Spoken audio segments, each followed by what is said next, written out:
saya rutinin pakai godokan daun sirih. Nah, alhamdulillah sekarang dia sudah lebat lagi teman-teman. Ini sekarang dia setahun. Cuma yang tanda tanya adik saya, ini rambutnya tidak kembali hitam teman-teman.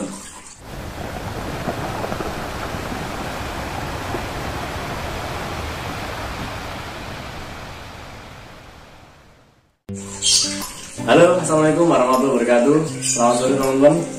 Ketemu lagi dengan saya Angga di channel Venom Gallery.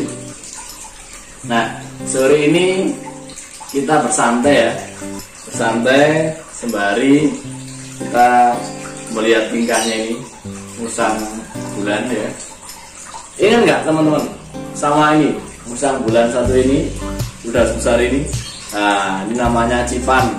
Dulu beberapa bulan yang lalu saya pernah membuat video tentang Cipan ini, tapi masih kecil ya, masih usia sekitar 2-3 bulanan. Nah, ini sekarang dia udah bongsor sekian ya. Nah, cuma sayang ya, ekornya Cipan ini viral. Nah, jadi sore ini kita akan ngobrol santai sekilas tentang musang bulan peliharaan saya yang sekarang Cipan ini berusia sekitar setahun teman-teman ya. Tapi sebelum lanjut teman-teman, jangan lupa buat teman-teman yang belum subscribe channel Venom Gallery, segera subscribe dan nyalakan lonceng notifikasi untuk mendapatkan video-video terupdate dari channel Venom Gallery teman-teman. Nah teman-teman, ini sore ini kan kita lagi ngobrol santai sama Cipan ini ya. Nah, jadi Cipan ini sekarang teman-teman usianya setahun.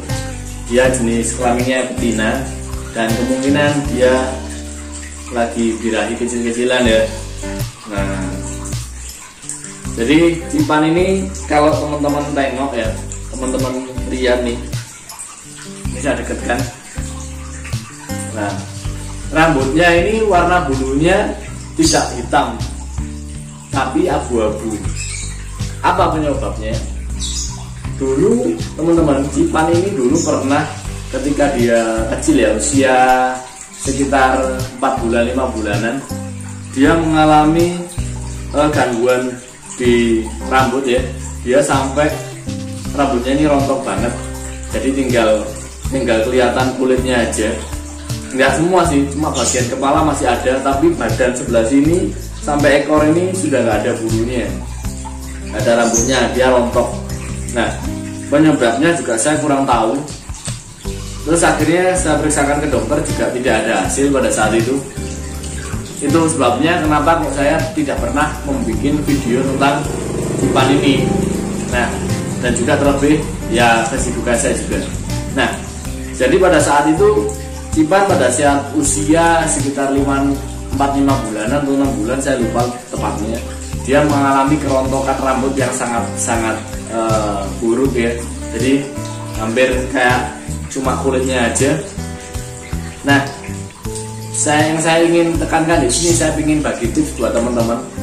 Kalau yang punya masalah yang sama dengan saya, sama dengan Cipan ini, yang rambutnya mengalami rontok yang sampai tinggal kulitnya aja, alhamdulillah sekarang dia tumbuh lebat seperti ini. Nah, ini saya hanya pakai rebusan daun sirih teman-teman. Rebusan daun sirih yang saya tuangkan di bak mandinya sebelum dia mandi. Jadi saya mandiin sama godokan daun sirih. Nah, secara rutin aja 2-3 hari sekali saya rutinin pakai godokan daun sirih. Nah, alhamdulillah sekarang dia sudah lebat lagi teman-teman. Ini sekarang dia setahun. Cuma yang tanda tanya adik saya, ini rambutnya tidak kembali hitam teman-teman. Nah, tapi abu-abu. Jadi warnanya jadi abu-abu. Jadi mungkin teman-teman kalau biasanya lihat musang bulan, biasanya kebanyakan kan warna hitam atau kecoklatan atau keemasan gitu ya. Nah, kalau musang bulan daerah Aceh itu hitam pekat sekali. Nah, beda dengan Cipan ini. Kalau teman-teman lihat, dia bagian punggungnya sini, bagian punggung ke bawah ini cenderung abu-abu, apalagi di perutnya ini ya, dia abu-abu. Jadi kalau kepalanya masih hitam, tapi kalau ini banyak abu-abunya. Jadi kebanyakan kalau warnanya Cipan ini, nah ini teman-teman bisa lihat, dia abu-abu. Nah,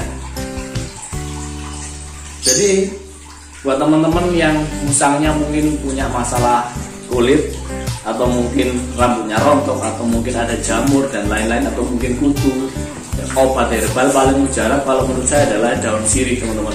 Jadi mudah didapatkan, murah ya, teman-teman nggak perlu obat kimia, cukup rebus saja daun godokan sirih itu, terus dibuat mandi, waktu hangat-hangat itu dibuat mandi untuk musangnya. Nah, nanti next video akan saya bikinkan tutorial bagaimana kita pakai daun rebusan sirih untuk mandi musang ya. Nah, selanjutnya saya ingin bahas tentang musang ini ya. Musang ini worth it nggak sih dipelihara? Buat teman-teman yang mungkin suka mamalia, biasanya suka mamalia, hewan mamalia yang sering dipelihara orang itu adalah kucing, anjing, kelinci ya. Kebanyakan kan kayak gitu. Kalau musang ini adalah kategori hewan peliharaan eksotik. Jadi memang tidak semua orang memelihara musang. Karena kenapa? Musang sendiri adalah hewan liar. Makanya kita kategorikan menjadi hewan yang eksotik, hewan peliharaan eksotik atau eksotik pet biasanya teman-teman menyebutkan. Nah, musang ini apakah worth it ataukah memang bisa mudah nggak peliharanya dibandingkan kucing dan anjing? Nah, sebenarnya teman-teman, kalau teman-teman suka melihara mamalia, sebenarnya hampir mirip peliharaan kucing ataupun anjing dengan mamalia ini hampir sama aja. Kalau menurut saya malah lebih enak musang. Kenapa? Musang itu teman-teman pupnya nggak bau. Kalau kucing, anjing kan pupnya bau tuh. Kalau musang ini pupnya nggak bau, karena ada satu fakta yang menarik dari musang. Metabolisme musang atau pencernaan musang itu sangat singkat. Jadi makanan masuk ke dalam mulut, masuk ke dalam lambung, dicerna, singkat aja dia keluar lagi. Makanya itu yang penyebab pupnya musang itu tidak bau, teman-teman. Jadi enaknya pelihara musang itu walaupun pup dia nggak bau, beda dengan kucing dan anjing yang bau. Nah, terus cara peliharaannya juga sangat simpel ya, sama seperti kucing dan anjing. Mandikan setiap minggu, 1 minggu sekali atau 2 minggu sekali. 2 minggu sekali boleh, seminggu 2 kali ya boleh ya. Makanan juga nggak rewel, dia bisa makan buah ataupun makan daging. Tapi saya sarankan untuk teman-teman yang pengen musangnya tetap bonding seperti ini ya, jinak terus, usahakan banyak aja makan buah-buahan ya. Tapi jangan lupa seminggu sekali pastikan dia dapat protein hewani dari mungkin rebusan ayam, rebusan daging, yaitu bisa teman-teman berikan, atau mungkin telur, itu juga musang biasanya suka gitu. Nah, jadi sangat simpel untuk melihara musang. Jadi kalau ditanya worth it nggak sih melihara musang, itu enak nggak sih melihara musang? Enak banget gitu. Jadi pupnya pertama nggak bau, makanannya buah-buahan ya kan. Mungkin kita suka buah semangka buat jus ya. Nah nanti ya bagi-bagilah sama musangnya. Jadi kita bisa makan makanan kita juga, dan makanan kita juga bisa dikasihkan ke musang gitu. Enak seperti itu ya. Kalau kucing kan cat food ya. Nah, kalau ini cukup buah-buahan yang sangat menyehatkan ya. Nah, jadi melihara musang dengan kucing dan anjing saya kira simpel musang. Ya, simpel musang.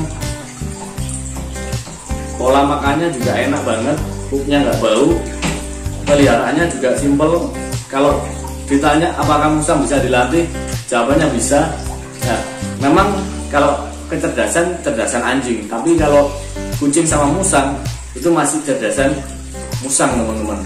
Nah, jadi musang juga bisa dipanggil namanya untuk bonding, ya, bisa ngikut kemana aja kita pergi, ya. Jadi musang itu sama aja seperti anjing dan kucing. Dan kalau saya pribadi, saya suka musang. Kenapa? Itu tadi faktor utama ya, pupnya nggak bau, teman-teman.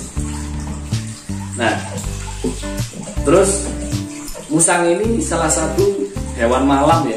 Jadi kehidupan musang adalah nokturnal, dia lebih aktif di malam hari. Jadi kalau siang kayak gini itu dia mimpinya tidur ya.